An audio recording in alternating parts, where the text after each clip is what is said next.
Buenas tardes a todos los presentes. De pie, por favor, porque van a hacer ingreso a esta sala los vocales miembros de la sala penal cuarta de esta capital.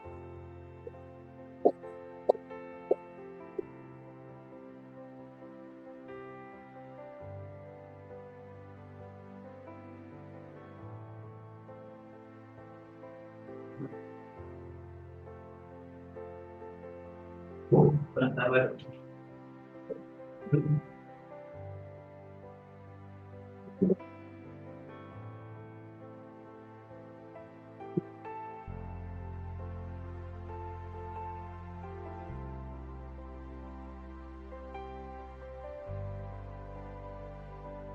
Buenas tardes a los presentes. Por Secretaría de Cámara, haga pasar el parte a la presente audiencia.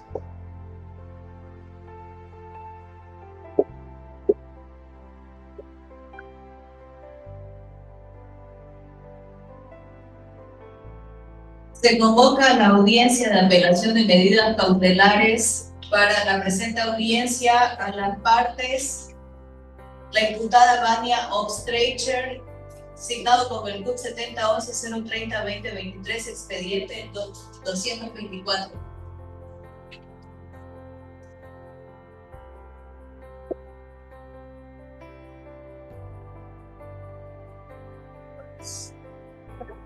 Buenas tardes.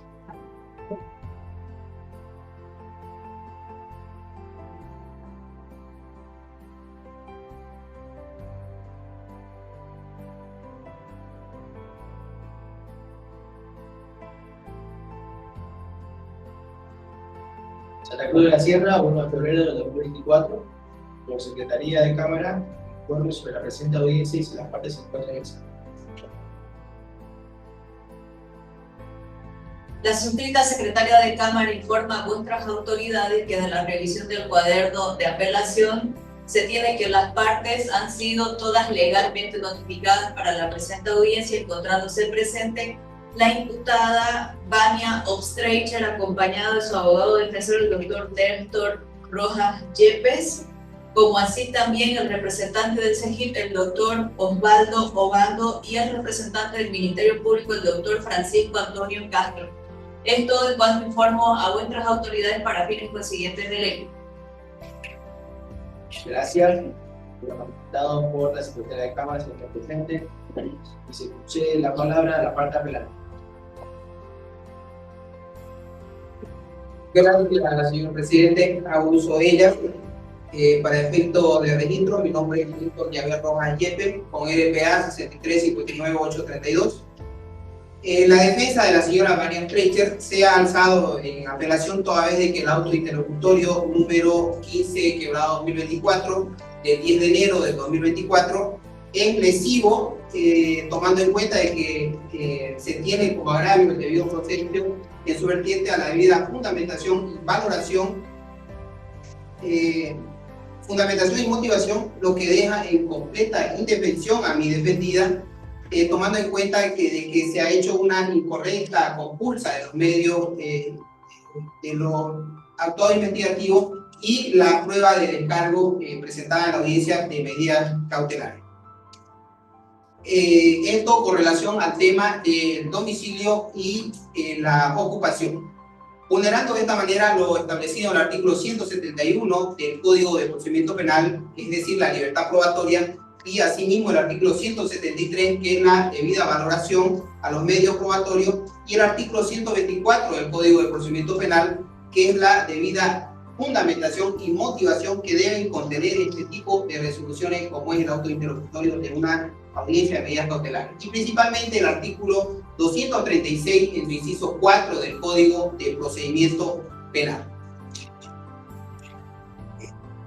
Ahora bien, señor presidente, como relación fáctica de los hechos, el Ministerio Público ha manifestado claramente, y ahí cabe mencionar que el Ministerio Público ha sido objetivo, cuando en su imputación formal, de acuerdo al artículo 73 del Código de Procedimiento Penal, mencionó que mi cliente se apersonó al CEGIP a objeto de poder renovar su cédula de identidad extranjera y no así una cédula de identidad boliviana, en el cual se pasó a tomarle las huellas dactilares y la fotografía, donde en el sistema saltó, donde apareció el nombre de otra persona, una tal Alicia Lobo. Eso es lo que ha manifestado el Ministerio Público y eso es verdad material, señor presidente. Cuando posteriormente se realiza la aprehensión por una supuesta flagrancia y se realiza la requisa personal a mi defendida, no se encuentra ninguna documentación fraudada, ni mucho menos alguna documentación fraudulenta.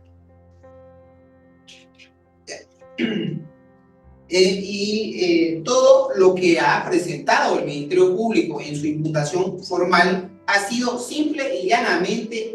impresiones digitales del sistema del CEGIP. Es decir, que no se han demostrado con una documentación fehaciente de que mi defendida tuviera un carnet falso en su poder, violentando o incumpliendo lo que establece el artículo 72 del Código de Procedimiento Penal, es decir, la objetividad que debe tener el Ministerio Público al momento de pretender atribuir la comisión de un tipo penal a una persona. Motivo por el cual se ha pretendido forzar una figura jurídica a dos tipos penales, como es la falsedad ideológica y el uso de instrumentos falsificados en la imputación formal, extremo que ha violentado, señor presidente, lo establecido en el numeral 1 del artículo 233, que viene a ser la probabilidad de autoría. Y esto el legislador ha establecido de manera clara en el numeral 1, donde dice de que la existencia de elementos de condición suficiente para sostener que el imputado es con probabilidad autor o partícipe de un hecho común. Dichos elementos no existen, señor presidente. Y siendo que el principio de legalidad y el principio de exigen la taxatividad y la tipicidad con relación a la adecuación de un hecho investigado a los tipos penales, es decir, debe haber se debe encuadrar la conducta desplegada a los tipos penales establecidos en el Código Penal. En ese sentido, el Ministerio Público, utilizando una analogía, ha pretendido forzar una figura jurídica, una situación jurídica, tomando como una flagrancia, lo ha imputado a mi defendida de manera falsa, ya que no cuenta en el cuadernillo, no se cuenta en el cuadernillo de investigación los elementos de convicción suficiente que vienen a ser los elementos probatorios para sostener de que mi defendida ha cometido el ilícito penal o los ilícitos penal que se pretenden atribuir. En este sentido, así se tiene que el cuadernillo de investigación que ha sido puesto a disposición de la juez de instrucción penal en la audiencia de medidas cautelares, donde la juez no ha hecho, o en la fundamentación que hace la juez o el razonamiento al que ha llegado la juez con relación a ello, a la probabilidad de autoridad, no ha hecho más que repetir lo que el Ministerio Público dijo en su imputación, en la audiencia de medidas cautelares. Y esto, obviamente, que va en contra de lo que establece el procedimiento penal en su artículo 124, como es la debida fundamentación y motivación que deben hacer, en este caso, la juez de instrucción penal en la audiencia de medidas cautelares, tomando en cuenta de que el artículo 13 del Código Penal establece de que la culpabilidad y no el resultado es el límite de la pena. Y a mi defendida no se le ha encontrado ninguna documentación fraguada, ni mucho menos una cédula de identidad boliviana falsa en su poder para pretender atribuirle el delito que se le está imputando. Y eso se puede constatar en el mismo cuadernillo de investigación, ya que es la base para la audiencia de medidas cautelares, todo lo que está establecido dentro del cuadernillo de investigación. Y así se violenta el debido proceso en su vertiente de derecho a la defensa de mi defendida. ¿Ya? Esto con relación a la probabilidad de autoría, porque no se ha encontrado un solo elemento de que como ha sido supuestamente en flagrancia, no se ha encontrado un solo documento que esté en poder de mi defendida para pretender atribuirle los tipos penales que se le están pretendiendo imputar o se le ha imputado en la audiencia media cautelar. Esto en apego a un Estado de Derecho y a los principios constitucionales de la presunción de inocencia, consideramos que no existe el primer requisito del artículo 233 que viene a ser la probabilidad de autoridad. Por otro lado, señor presidente, con relación a los riesgos procesales, se ha pretendido atribuir la carga probatoria, en este caso a mi defendida, siendo de que esto ya está de manera clara establecido en el artículo 231 bis en el Romano V, donde establece de manera taxativa que la carga de la prueba para acreditar los peligros de fuga u obstaculización corresponde a la parte acusadora, no debiendo exigirse al imputado acreditar que no se fugará ni obstaculizará la averiguación de la verdad. Entonces ya está más que claro esto establecido dentro del Código de Procedimiento Penal, que la carga probatoria le corresponde a la parte acusadora. Pese a esto, señor presidente, la defensa ha presentado documentación idónea con relación al domicilio y con relación a la ocupación. Con relación al domicilio se ha presentado un croquis de ubicación con un código QR que fácilmente se puede ingresar con un dispositivo celular y lo va a llevar directamente al lugar preciso donde se encuentra el domicilio. Asimismo se ha presentado un alodial, se ha presentado fotografías del domicilio y se ha presentado una verificación domiciliaria con un notario de fe pública donde da fe de que el domicilio cumple con los requisitos de habitabilidad y habitualidad, lo cual no ha sido considerado por el Ministerio Público, manifestando el Ministerio Público que el asignado al caso no ha podido cumplir con las directrices impartidas que han sido obviamente impartidas por el Ministerio Público, eso de conformidad al artículo 293, 295 y 297 del Código de Procedimiento Penal, donde el asignado al caso ha tenido el tiempo prudente por más de 48 horas para poder constituirse al lugar del domicilio de mi defendida y asimismo el lugar de trabajo. Sin embargo, estos extremos han sido incumplido por el Ministerio Público y el asignado al caso, que es el que debía constituirse y cumplir las directrices impartidas por el Ministerio Público.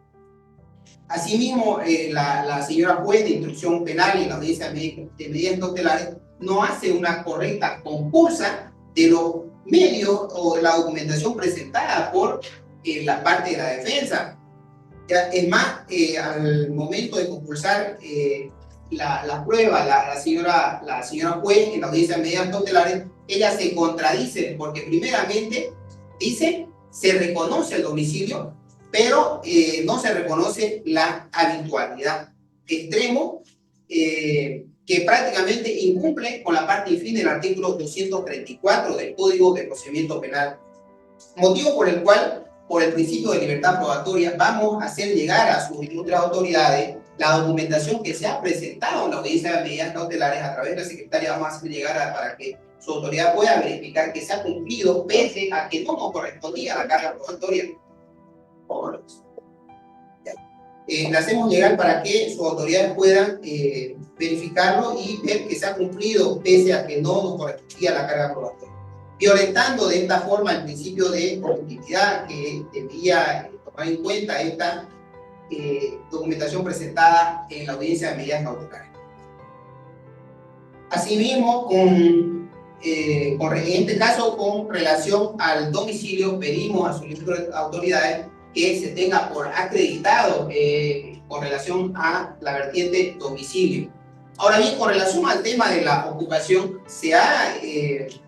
manifestado desde el primer momento que ha sido la aprehensión por la supuesta flagrancia, se ha manifestado de que mi defendida es ama de casa. Sin embargo, el Ministerio Público no ha considerado en su imputación formal, violentando el principio de objetividad, no le ha dado la credibilidad. Y asimismo, en la audiencia de medidas cautelares se ha se ha nombrado la sentencia constitucional 1632/2014, donde prácticamente en resguardo de la dignidad de las personas y el valor económico del trabajo del hogar, basado en lo que establece el artículo 22 y el artículo 338 de la Constitución Política del Estado, la juez debió compulsar esta documentación bajo los principios de libertad probatoria como verdad material que ella es una ama de casa, lo cual no ha sucedido en la audiencia de medida cautelar. Es por este motivo y habiendo demostrado de que no ha existido una correcta valoración y compulsa de los medios probatorios de descargo presentados en la audiencia, pedimos a sus ilustres autoridades que el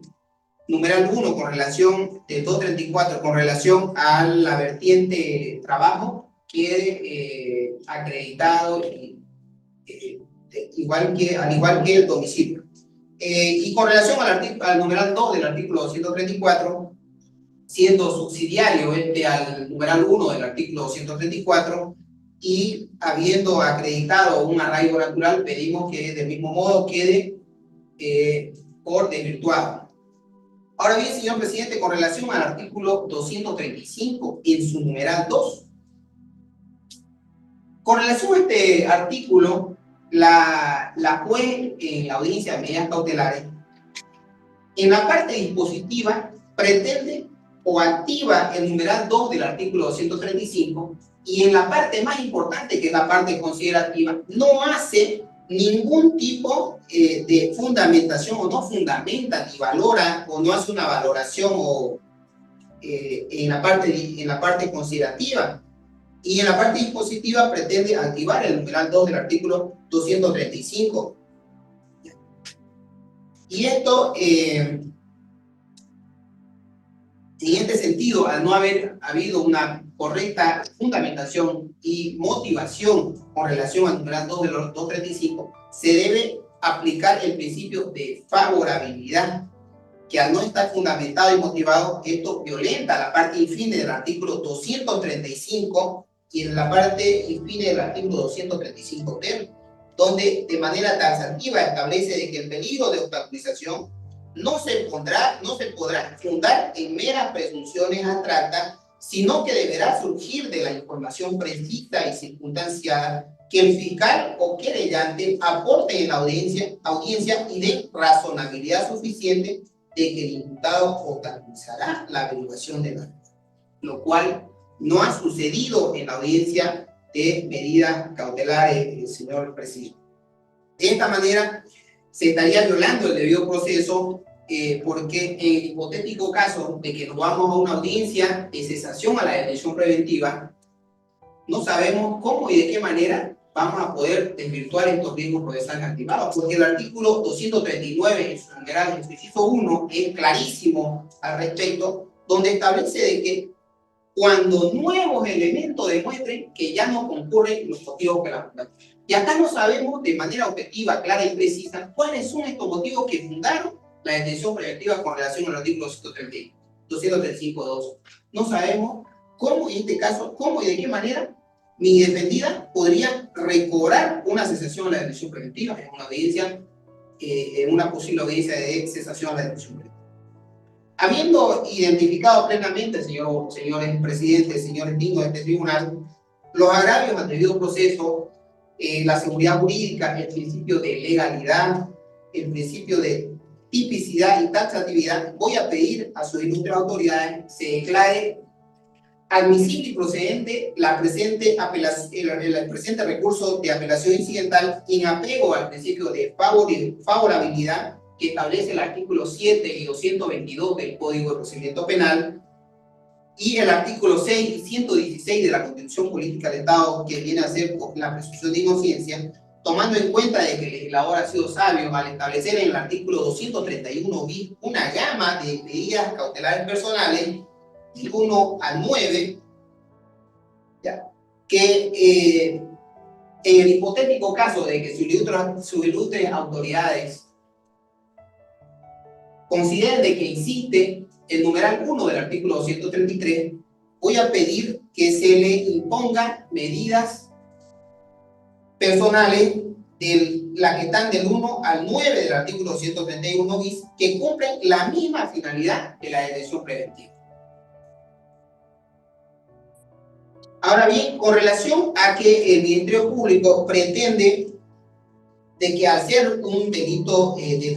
flagrancia, pretende de que se realice o se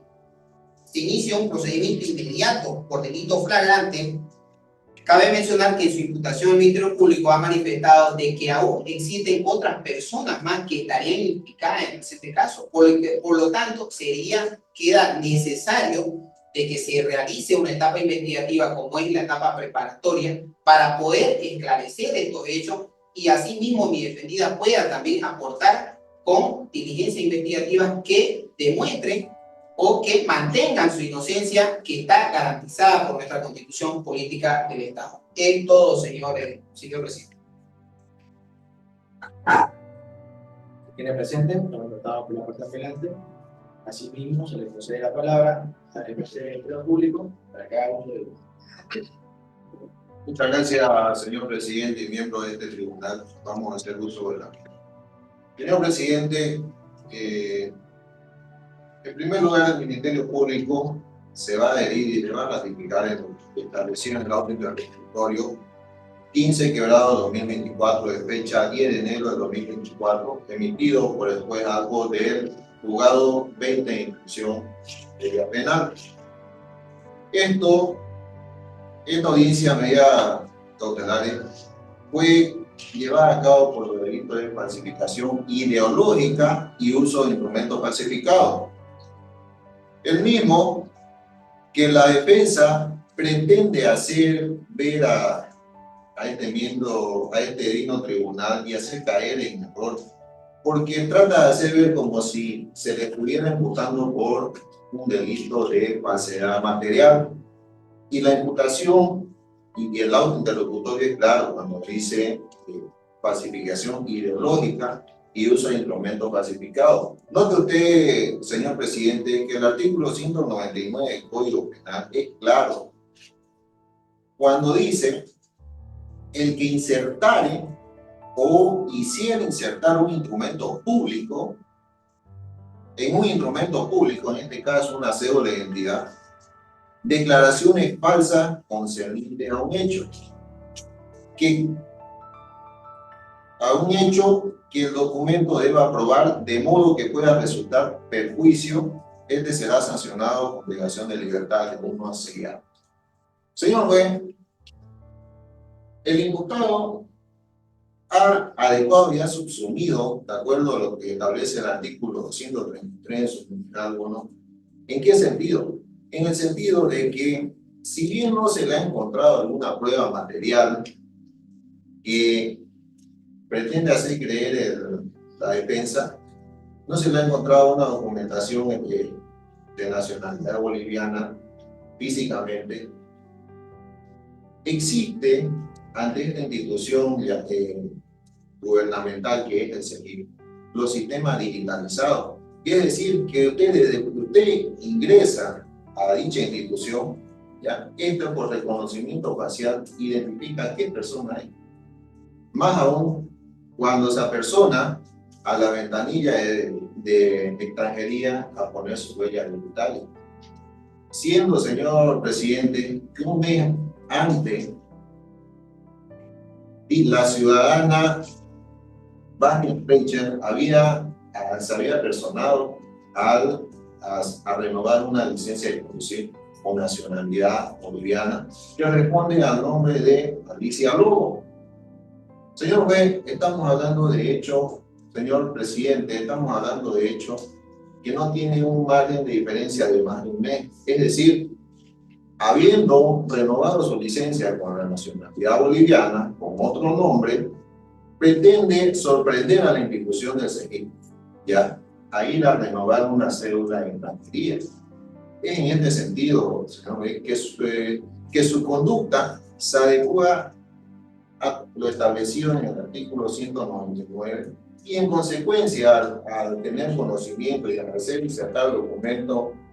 declaraciones falsas en un documento de verdadero, también subsume a su conducta del artículo 203, el cual dice uso de instrumentos falsificados. El que a sabiendas hiciere uso de un documento falso o adulterado será sancionado como si fuera autor de la falsedad. Extremo que es de pleno conocimiento de la imputada, porque hace un mes, reitero, hace un mes fue y sacó una licencia de conducir con la identidad falsa, que responde al nombre de Alicia Lobo. En este sentido, señor presidente, el juez Aspo ha valorado las pruebas presentadas por el Ministerio Público en el cuadernillo, misma que están plasmadas en el cuadernillo de investigación, y ha valorado y ha considerado que existe la probabilidad de autoría, toda vez que puede ser autor o partícipe del hecho imputado. Motivo por el cual quedó acreditado el artículo 223 en su numeral 1, probabilidad de autoría. Ahora bien,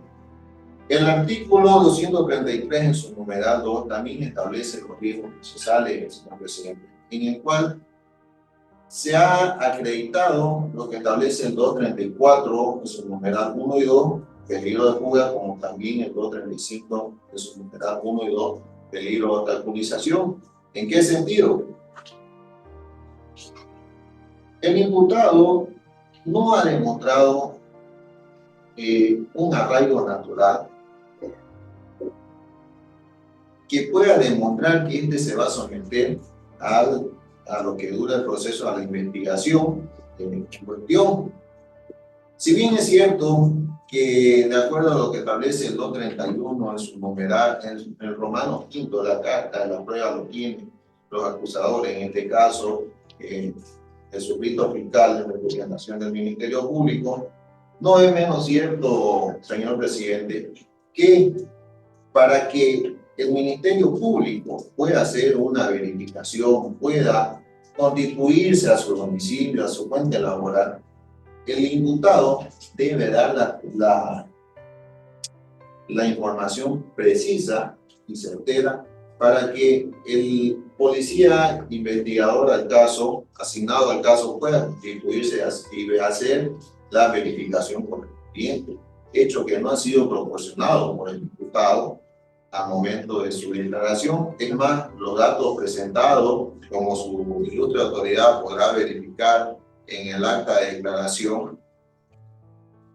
da un domicilio genérico. De igual manera, ha presentado lo que es un trabajo contradictorio. ¿Por qué digo contradictorio? Porque en la toma de declaraciones manifiesta que tiene una ocupación de empleada. Sin embargo, pretende sorprender a la autoridad del juzgado 20º de instrucción con una sentencia constitucional en el cual pretende hacer creer a su ilustre autoridad que ama en casa, hecho que se contradice al momento de dar la declaración y defenderse en audiencia de medidas cautelares.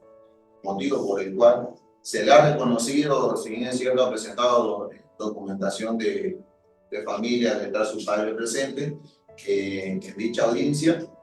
pero ha quedado latente el 234 en su numeral 1 en su vertiente de domicilio, trabajo, las mismas que han sido valoradas por el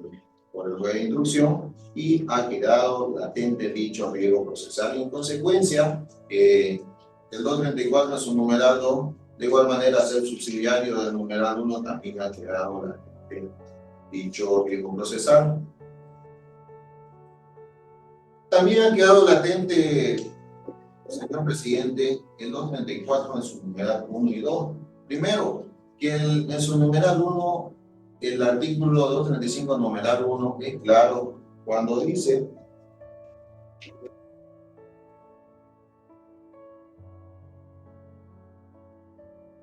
que el imputado destruya, modifique, oculte,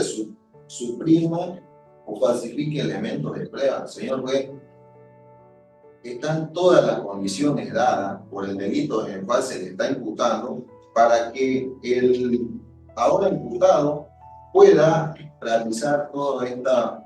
actos, pueda destruir, modificar. ¿Y por qué nos amparamos en estos argumentos, señor presidente? Porque al ser el CEGIP una institución gubernamental en el cual está con la tecnología actualizada, aún así ha burlado este sistema. Digo, porque pasa, adecua perfectamente a lo establecido en el 235 en su numeral 1. De igual manera, el 235.2 establece que el imputado amenace e influya negativamente sobre los partícipes, testigos y peritos. Señor juez, en la presente investigación existen pues, actos procesales en el cual está involucrada demasiada gente. Permitan que se ha hecho conocer en la audiencia de medidas cautelares, está plenamente identificado todo y cada uno de las personas y servidores públicos, incluyendo funcionarios de registro civil, para que presten su declaración. En ese sentido, que el Ministerio Público solicitó la detención preventiva para que este no pueda influir, lo que no puede obstaculizar en la investigación, no puede influir negativamente sobre los partícipes y testigos en el acto que se está investigando. Motivo por el cual también el juez Arco ha valorado correctamente, de acuerdo al artículo 173, todas las pruebas presentadas y aportadas por parte del Ministerio Público. De acuerdo a lo que establece el 233,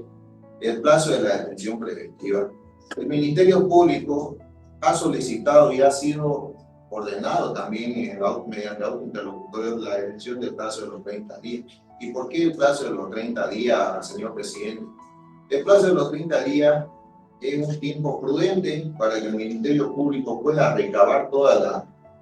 los indicios y poder emitir una resolución conclusiva, ya sea una acusación o en su defecto una salida alternativa. Y bueno, si corresponde, pues se presentará un sobreseimiento. Motivo por el cual dichos argumentos han sido valorados por el juez Arco y ha concedido el plazo de los 30 días de la detención preventiva. Ahora bien, hemos escuchado también por parte de la defensa del imputado, que pretende reconducir el proceso a un procedimiento común, siendo que el artículo 393 bis es claro y es taxativo que este se adecua a lo que viene a ser delito de flagrancia. Ya viene relacionado con el artículo 230 del procedimiento penal, es decir, tiene su propio procedimiento en el cual el suscrito fiscal va a tener que presentar su resolución conclusiva en el término de 30 días, tiempo suficiente para recolectar todos los indicios y presentarlos ante la autoridad competente. En este sentido, señor presidente, que vamos a solicitar a su ilustre autoridad que declare admisible e improcedente el recurso de apelación incidental presentado por la defensa y en consecuencia mantenga firme el auto interlocutorio de fecha 10, el auto interlocutorio 15/2024 de fecha 10 de enero de 2024. Gracias, señor presidente. Señor presidente, lo manifestado por el Ministerio Público. Asimismo, se le cede la palabra al CEGIP para que haga uso de ello. Gracias, señor presidente.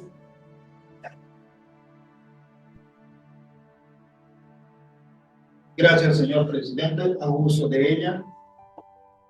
En primer lugar, me adhiero a lo manifestado por el Ministerio Público y amplío indicando que la señora Vania Ostreicher es ciudadana extranjera y fue aprehendida en flagrancia cuando ella, o en circunstancias donde ella fue a renovar su cédula de identidad, donde se toma su fotografía, las huellas dactilares, y es donde salta en el sistema con otro nombre, como Alicia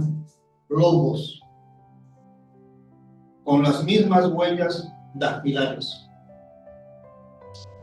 Esto significa que tiene una doble nacionalidad,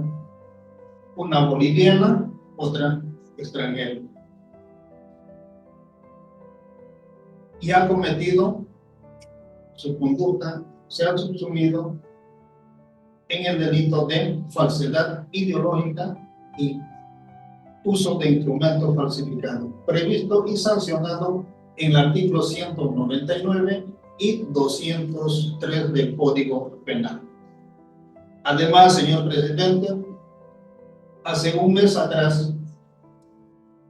la ciudadana extranjera ha renovado su licencia de conducir, pero con el nombre de Alicia Lobos. Entonces, ese hecho, ese acto que fue realizado por la imputada en esa institución donde su conducta se subsume al delito de falsedad ideológica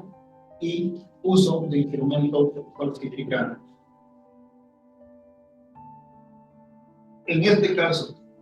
la ciudadana extranjera tiene una identidad boliviana como también otra extranjera, donde su conducta se adecua al tipo penal, y por eso el juez Origen valoró y consideró el artículo 233, inciso 1, en cuanto a la probabilidad de autoría. Por lo tanto, no hay una duda razonable que la imputada es autor y partícipe del delito que se está investigando.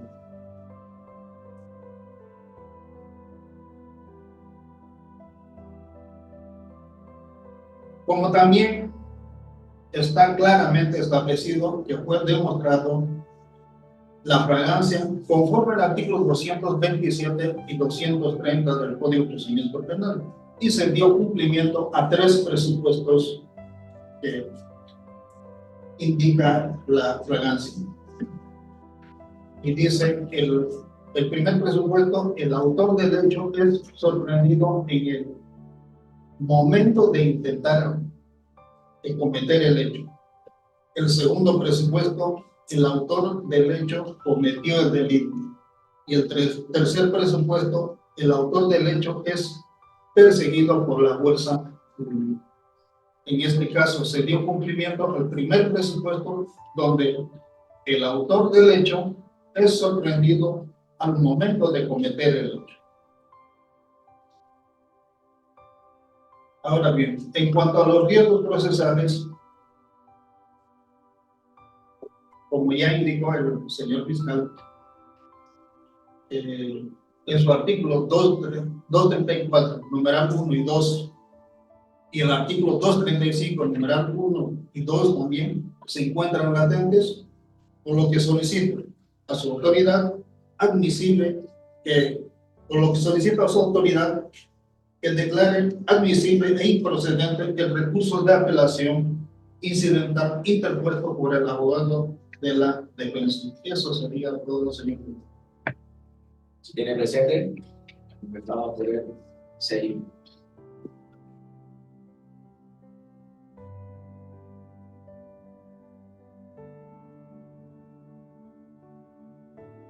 Se tiene que, de acuerdo a lo manifestado por las partes en el presente caso, el cual será tratado en el acta conforme lo establece el artículo 124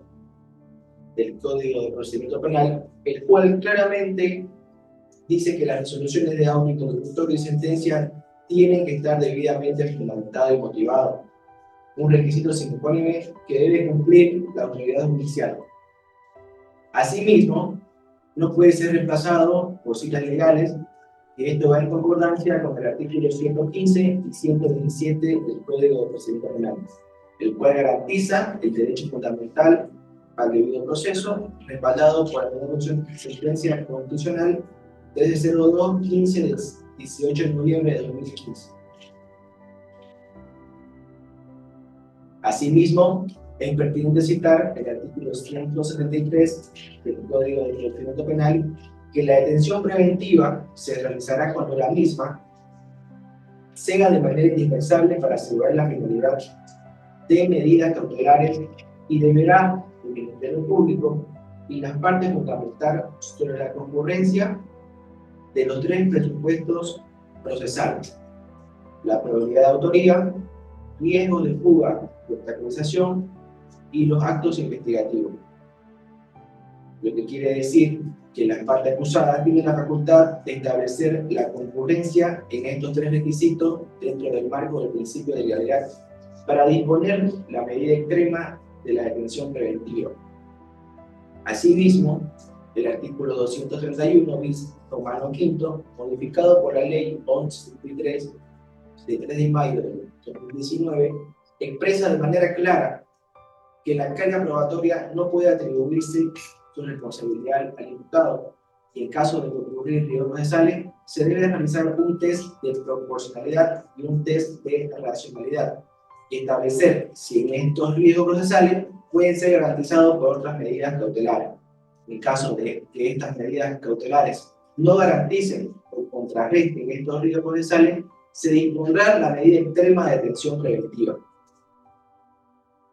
Asimismo, de las medidas cautelares que deben ser aplicadas de manera restrictiva, conforme lo establece el artículo 221 del Código de Procedimiento Penal, de manera que menos perjudique los derechos y garantías y en caso de duda se aplique la más favorable. En este sentido, también se tiene que la sentencia constitucional 236, quebrado 2008, que expresa la consideración del primer requisito, pertenece a la existencia física y material que genera un mínimo de credibilidad al cual el imputado puede ser autor o partícipe del hecho delictivo que se lo acusa, el cual impide que la autoridad judicial, en su determinación al respecto, establece que debe existir indicios el cual permitan imponer razonablemente que la persona sometida al proceso haya participado del mismo. Asimismo, numeral 1 del artículo 233 del Código de Procedimiento Penal, el cual debe ser interpretada y comprendida conforme a la condición política del Estado. En concreto, de acuerdo a la garantía de presunción de inocencia, había cuenta de que la imputación formal no constituye para el tribunal la culpabilidad o la inocencia. Por tanto, la aplicación de medidas cautelares surja de la acreditación de una presunta participación.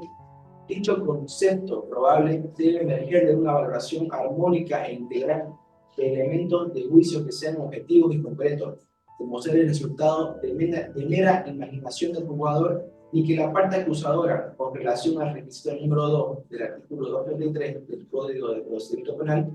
referido a la existencia de los elementos de condición de que el imputado no se someterá al proceso o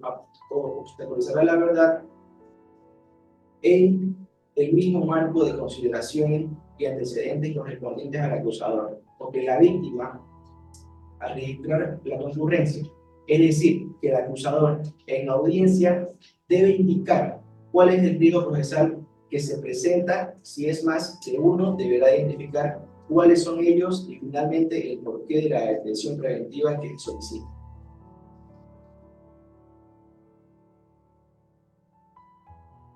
En este sentido, la persona imputada, si bien es cierto que goza de la presunción de inocencia, con relación al artículo 6 del Código de Procedimiento Penal y el principio de legalidad, el mismo debe tener una sentencia ejecutoriada. Con relación al artículo 234, numeral 1, respecto al elemento de domicilio trabajo, cabe recalcar que estos elementos cumplen una función evidentemente procesal y que deben establecer con relación a esa fuente laboral de que la imputada y que el mismo han habido en el transcurso del proceso para cuestiones investigativas. Por lo tanto,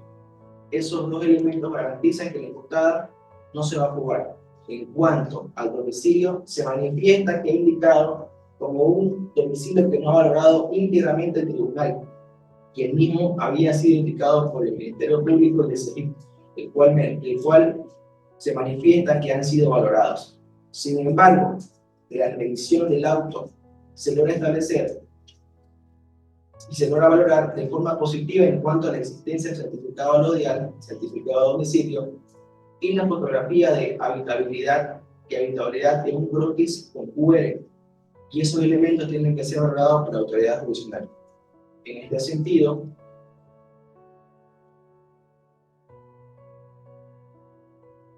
cabe recalcar que la sentencia constitucional que hace referencia 1632/2004, por lo que el artículo 388, una actividad digna y una persona se dedique a ser ama de casa, como lo menciona la parte de la defensa. Sin embargo, como manifiesta anteriormente, debe ser acreditado con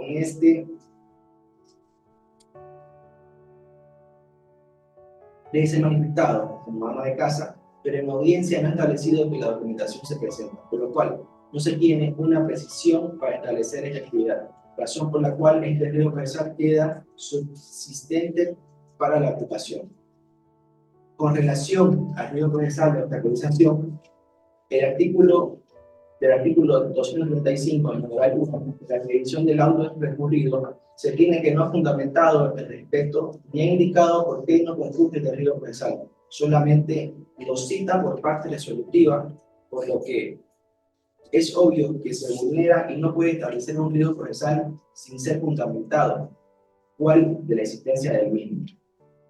Con relación al 235, numeral 2, el apelante manifiesta que no se identifican los testigos del Ministerio Público ha citado a la parte imputada. Al respecto de esta, se debe indicar que este riesgo procesal debe basarse en elementos objetivos que debe identificar sobre los partícipes para que comporten de una manera resistente y de manera que debe ser de lo contrario para prohibir en la parte de la revisión del auto apelado, por lo que hace cita una referencia de los delitos de falsedad material e ideológica y uso de instrumentos falsificados, que luego indica que otras personas, por lo que las mismas se deberá investigar. En cuanto a la probabilidad de autoría del artículo 233, numeral 1, el apelante afirma que la imputada se ha personado al seguir a tramitar una cédula de identidad extranjera. En el lugar del hecho no se encontró ningún documento falso. El Ministerio Público dice que se lo ha encontrado de manera flagrante, el cual identifica como una cédula de identidad boliviana en este cargo. Así como también el anterior hace un tiempo anterior habría presentado una licencia de conducir. Al respecto, cabe recalcar que estos elementos para establecer en cuanto al procedimiento inmediato del 293 bis establece que la aplicación del procedimiento inmediato, siendo que esta persona ha sido aprendida al momento de presentar su cédula de identidad extranjera, la cual salta en el sistema de servicio. El Ministerio Público señala que cierta declaración informativa, además en cuanto procedimiento inmediato, y que establece en la parte final, ha indicado que de acuerdo al 231 bis debe aplicarse el tratamiento de medidas cautelares, efectivamente antes de concluir el riesgo procesal. Puede tramitar este riesgo procesal latente y no puede hacerse a que se aplique la medida extrema.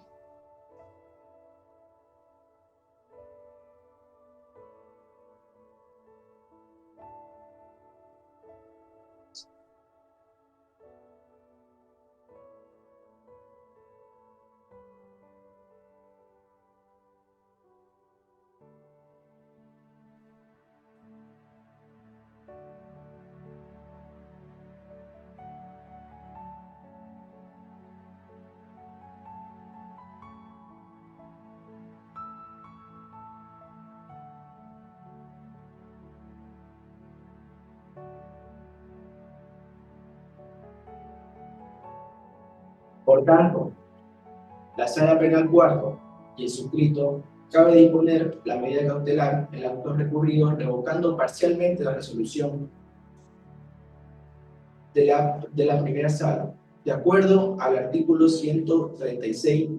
falla declarando admisible e improcedente parcialmente el auto interlocutorio 15/24 de fecha 10 de enero, estableciéndose la existencia de los riesgos procesales 234, numeral 1 y 2, a la ocupación, disponiéndose las siguientes medidas cautelares: la presentación al Ministerio Público cada 15 días, la prohibición de concurrir al lugar del hecho, la prohibición de comunicarse con los testigos del Ministerio Público, una fianza económica de 2.000 bolivianos, la prohibición de salir del país y la detención domiciliaria 24 horas. Lo mismo que debe ser cumplido en el plazo de 20 días. Las medidas cautelares que puedan ser revocadas en este caso, al incumplimiento de las mismas se dispondrá la detención preventiva. Por Secretaría, ley de ser correspondiente a mandamiento de libertad y las partes quedan legalmente notificadas.